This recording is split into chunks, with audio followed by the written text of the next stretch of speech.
Dude is absolutely crazy, but he's aping into it. We're also going to talk about Brad calling out the scammers. Wow, good move, Brad. XRP price at the end, and the SEC gives Trumpito a warning. Due to the graphic nature of this program, listener discretion is advised. Hola, mi amigo and amigas. It's Dora. No, it's not. It's Crypto with Klaus if you haven't figured that out by now. Want to get into the heat map? No, I'm going to slap that hand. Your comments come first. Hot, spicy, relevant. Maybe I'll share it in the next video. Remember, I do this for you. Like, think about it. Even on Saturdays and Sundays, I'm doing videos, bringing you that hot crypto news. Fignut says, you have become my favorite person ever because of that intro singing. Well, thank you. I appreciate that my singing voice is not the best, but some of y'all like it. Donald Washburn looking jacked AF. Well done, kind sir. The greatest intro song in the history of intro songs. Your humor in the news are why you're my favorite channel for crypto. That's right, I bring you the news with it. It's good or bad, happy or sad. Stephen Meredith gets a little naughty, and you know I like it. Says, hey, Klaus, you only need 3 1/4 inches to put a smile on her face. Just pass her your credit card. Ladies, are you going to take that? Come on now. Come on now. I'm all about the vertical smile. Bitcoin's sitting at 62,923. ETH is 2543 on BNB is at 567. BNB to 600 is going to be happening soon. Sol coming back to life at 147. Who's going to get the ETF first, Sol or XRP? Ons right now are XRP, but by a hair. XRP 57.9. We're going to talk about XRP price action at the end. Stellar XLM has what everyone coming up? Meridian. Is it going to do anything for a price? No. No. All right. Dude's crazy. Dude's rich. Dude's rich and crazy. Dude can slip many 3 1/4 inch credit cards to females because dude has got billions. But listen to how much more this dude is buying. And my question to you is going to be, where is the XRP version of this? Or where is this version for your favorite crypto? Maybe it's Caspa. Maybe it's SHX. I don't know. But where's your sailor? Listen to this craziness. MicroStrategy ups Bitcoin holdings to 15.8 billion. MicroStrategy has acquired another 7,420 BTC, about $500 million worth between the 13th and 19th of September because they file that stuff with the SEC. They paid an average of 61,750. The total number of Bitcoin held by MicroStrategy is 252,000 BTC. They own over 250,000 of BTC. Their average price is under 40,000 at 39,000. So my man is sitting deep into the profit zone here. Dude, his average of 39,000, my guy is hard charging. So we go back to that question I started you with. Where's the XRP version of that? Where's the XLM version of it? There's a ton of companies out there that are doing this with Bitcoin. There's a bunch of them. A bunch of miners do it. There's a healthcare company doing it. There's a dog in the background. Oh, see, that's bargain because she wants to go outside and play. Hold on a second. Hey, buddy. Oh, what are you doing in here? Here, go play with your friend.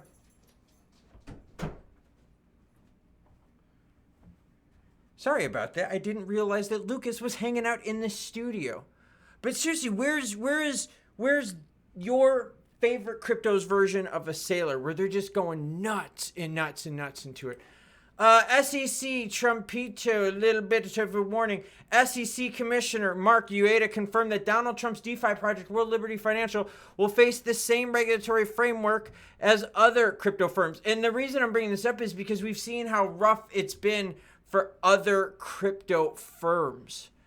Coinbase, Kraken, you know. Oh, there were a whole bunch of them that used to be in the United States. What about Nexo? That's not in the U.S. anymore. So, yeah. Kind of interested to see if the SEC is going to go after Trump. And I think it all has to do with the election, right? I mean, if Trumpito wins, he's going to flush out the SEC of all the people leaning that direction and put a little bit more free to business type stuff people in, right? I mean, I think we could agree with that. So I'll be interested to see what happens. I'm not a fan of his project. I liken this to like hanging out with your dad and like taking his tablet to like look at some pictures and all of a sudden you find there's porn in there. Like, you're like, kind of like, ew, I didn't want to know that. Like, Trump just stay out of crypto. I I got to give Brad some credit here because scamming in crypto is just an absolute mess. I did a story earlier today. I'll have it linked at the end. I'll be a good noodle. I'll be a good YouTube noodle where like I promote my own shit. But there's a thing with Brad and Ripple, right? One of those AI things, where like the mouth moves and it doesn't match like their voices and that stuff. Well, anyways, there was one where the Supreme Court of India was hacked. That's like really, really big. That'd be like me pulling up the Fed and all of a sudden like you see like a fake Garlinghouse saying, oh, yes, buy Ripple now. The Fed says yes. Or like it just would be messed up, right? So he's out there calling him out, and I got to agree with him. I think this is important. His latest warning comes after the YouTube channel of the Supreme Court of India was compromised by bad actors. The mushrooming of generative artificial intelligence makes cryptocurrency scams more sophisticated and insidious. Last year, scammers cloned Garlinghouse voice to create a fake video that was promoting an XRP scam giveaway. And we remember how rampant that was, and they made money. And you're like, bro, how do you know they made money? Because they keep doing it. You don't keep running the same scam. If you're a scammer, you don't run the same scam that doesn't work. No, you run a scam that works. That's why scammers are so good at what they do, is because they run scams that work. And the ones that don't work, they're like, oh, this product sucks. I'm not going to use it anymore. I'm going to go back to the old faithful. Hi, I'm a king in the Middle East. My money's frozen. Can you send me 5,000 to unlock it and I'll send you a milli? Nah, maybe not that. But, the crypto version of that. Garlinghouse and Ripple actually took YouTube to court in April of 2020, arguing the video streaming behemoth failed to protect customers. The lawsuit was then settled the following year in 2021. However, Ripple executive then took YouTube to task again in 2023, accusing the company of being asleep at the wheel, even though they spelled benign. It's mean being. Earlier this month, the FBI revealed that Americans lost a staggering $5.6 billion to crypto scams. Here's the tweet from Brad. Unfortunately, this feels like my annual PSA, and yes, I sound like a broken record. Ripple and execs will never ask you to send us XRP. It's pathetic to see scammers prey and exploit innocent crypto users, and at the ease of which social media platforms allow it to happen. Stop, spot, avoid, protect yourself. Yeah, it's not just like about protecting you from losing your XRP. It's also about the image of like Brad and that too, because the problem is these programs, right? They're artificial intelligence, but it looks close enough. Now, if you speak English, right, like as like your first language, you can spot these fakes like this. But now imagine someone in another country, right? They're getting what? They're getting their version of it, okay? Like where the audio is changed, where all of a sudden now it's that language. Of course it's not going to mix. So yeah, there's going to be a huge language barrier there where they're like watching this stuff on the screen and it's translated in their own language, and all of a sudden it doesn't match his lips. And they're like, of course it doesn't match his lips because it's in a different language. So then all of a sudden that flaw that we see, yeah, makes sense to native English speaking, but for foreign, right, where they run it through translation, or that's bad. And it really hurts the image of Ripple. And remember, scammers only run scams that work. They don't run ones that don't work.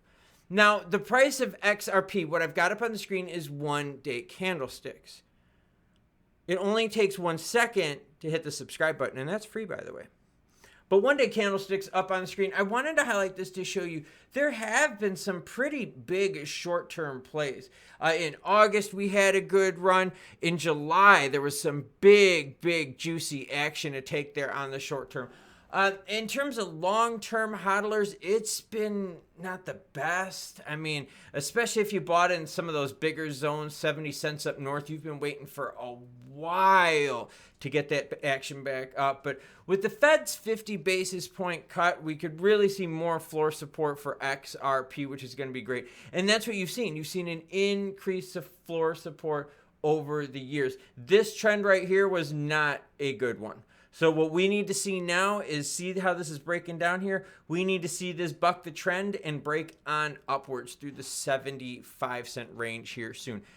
If not, XRP is going to have some trouble. And then the other trouble is going to be if we don't get a big change when it comes to the election this year, how are you going to have crypto to move?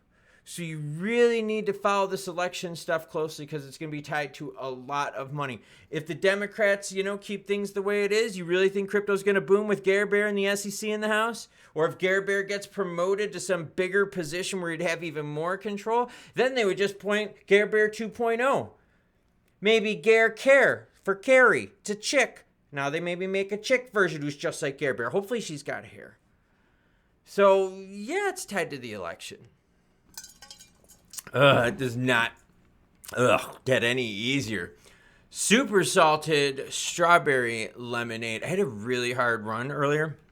I knocked out 8-minute miles of hills nonstop for 40 minutes straight. Yep, hills. It was tons of fun. And I mean like the steep, stupid ones. And just kept running up and down them stupid hills.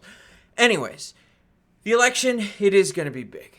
It's going to be big because we need to see what happens financially. We need to see what happens with the SEC. We also need to keep an eye on inflation because hopefully with the Fed's rate cut, we don't get a spike. I doubt it. I think the damage has been done. Let's be real here. We're still paying a lot. Rates are still going to be high even with this 50 basis point cut. Inventory levels for homes kind of suck. Cars, if you go, it's just the expensive big boys on the lots, and who the hell wants a $90,000 F-150?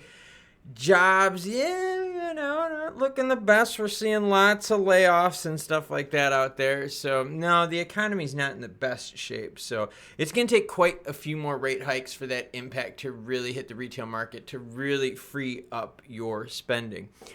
Now, I brought up the Brad idea because I'm really glad that he keeps talking about this. And I know it's the whole broken record thing, but it's true for like all of crypto, YouTube, in that whole sphere. Even the comments for this channel get bombarded by bots and scammers and all sorts of crap.